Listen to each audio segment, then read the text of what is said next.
निरंजन, जय बाबा गुरु गोरखनाथ। अरे माई केहू बा घर में, दुआरे पर जोगी आइल बा, कुछ भिक्षा दे दा माई।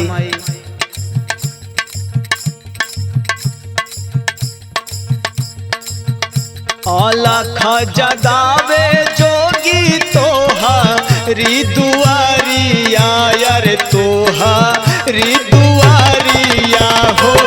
बाटे माई गुदरी के दरकार हो रामिया हो रमारे।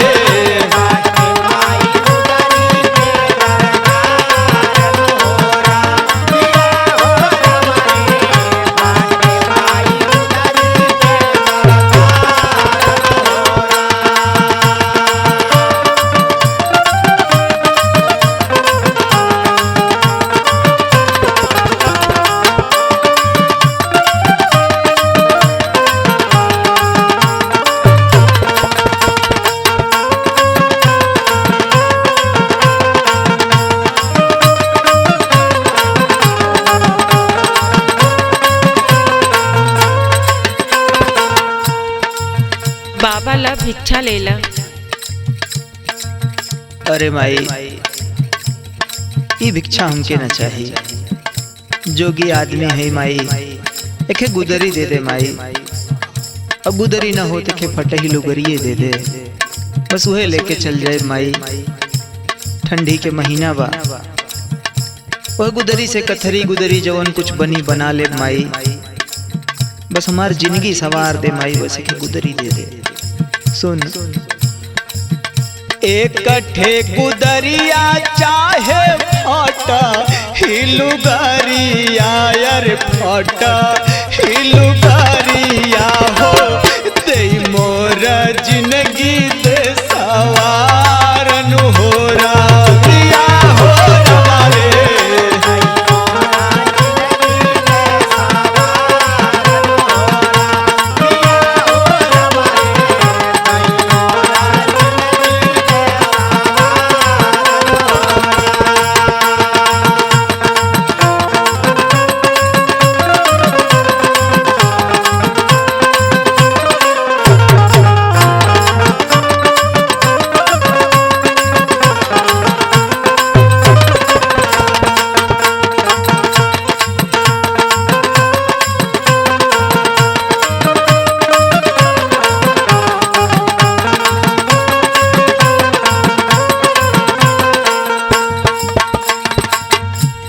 अच्छा बाबा तनी एक बात बतावा कि आप जोगी कैसे भइला।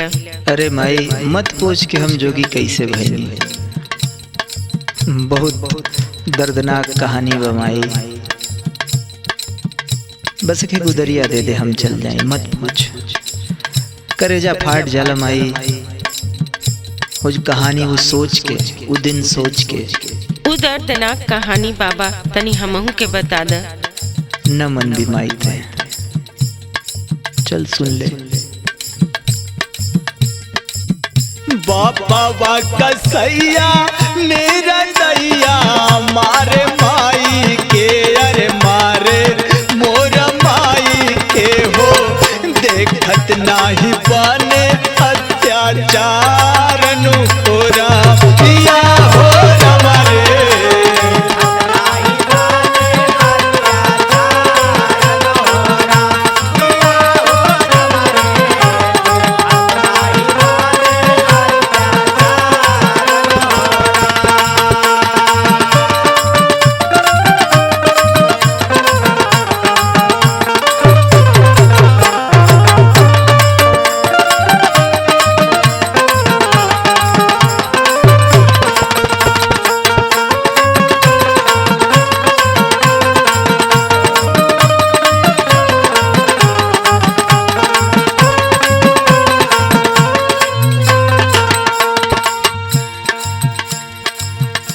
एक दिन हमारा हाथ से गलती हो गई, लेकिन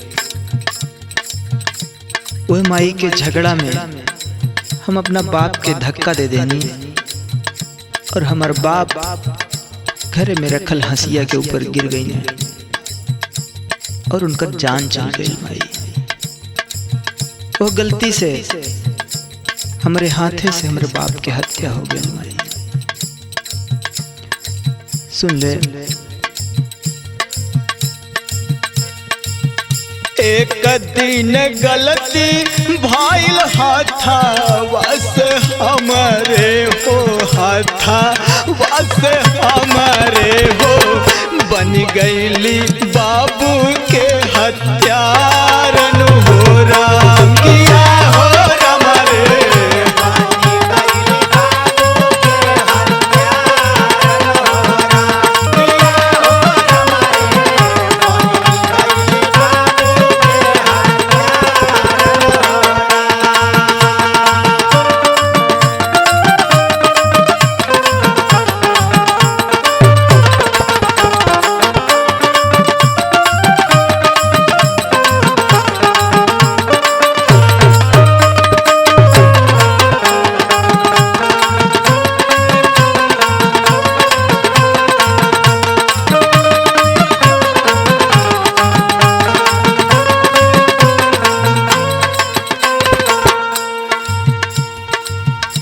हत्या हो गई, सजा भी हो गई,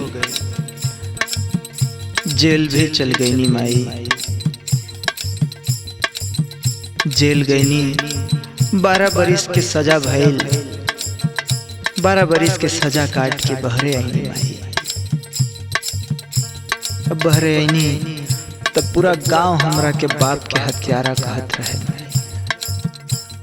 सुन,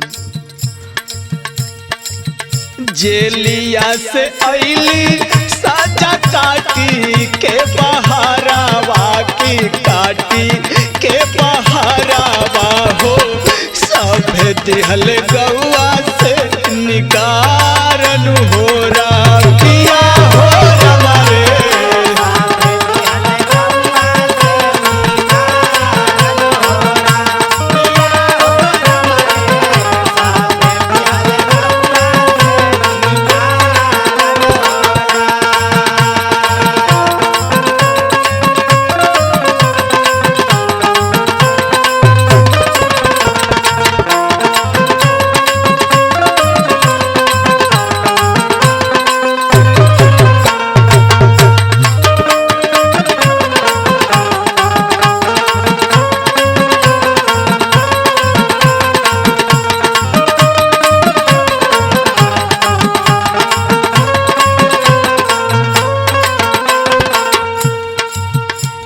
वही सजा के प्रायश्चित आज तक माई करत